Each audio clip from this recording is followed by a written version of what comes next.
शास्त्रों की बात जाने धर्म के साथ। गौतम बुद्धा स्टोरी। एक दिन गौतम बुद्ध अपने शिष्यों के साथ एकदम शांत बैठे हुए थे।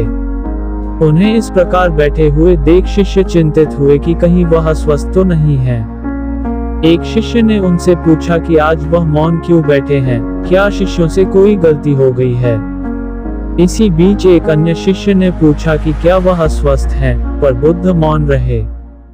तभी कुछ दूर खड़ा व्यक्ति जोर से चिल्लाया, आज मुझे सभा में बैठने की अनुमति क्यों नहीं दी गई है। बुद्ध आंखें बंद करके ध्यानमग्न हो गए। वह व्यक्ति फिर से चिल्लाया, मुझे प्रवेश की अनुमति क्यों नहीं मिली। इसी बीच एक उदार शिष्य ने उसका पक्ष लेते हुए कहा कि उसे सभा में आने की अनुमति प्रदान की जाए। बुद्ध ने आंखें खोली और बोले, नहीं, वह अछूत है, उसे आज्ञा नहीं दी जा सकती। ये सुनकर शिष्यों को बड़ा आश्चर्य हुआ। बुद्ध उनके मन का भाव समझ गए और बोले, हाँ, वह अछूत है। इस पर कई शिष्य बोले, हमारे आश्रम में जात पात का कोई भेद ही नहीं, फिर वह अछूत कैसे हो गया। तब बुद्ध ने समझाया, आज वह क्रोधित होकर आया है। क्रोध से जीवन की एकाग्रता भंग होती है।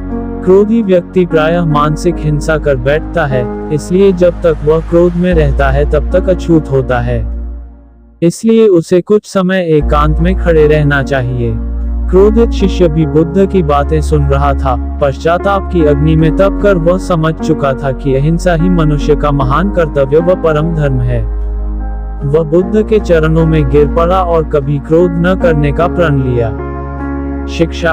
आशय यह है कि क्रोध के कारण व्यक्ति अनर्थ कर बैठता है और पश्चाताप उसे बाद में होता है, जिसका कोई लाभ नहीं मिलता। इसलिए हमें क्रोध नहीं करना चाहिए।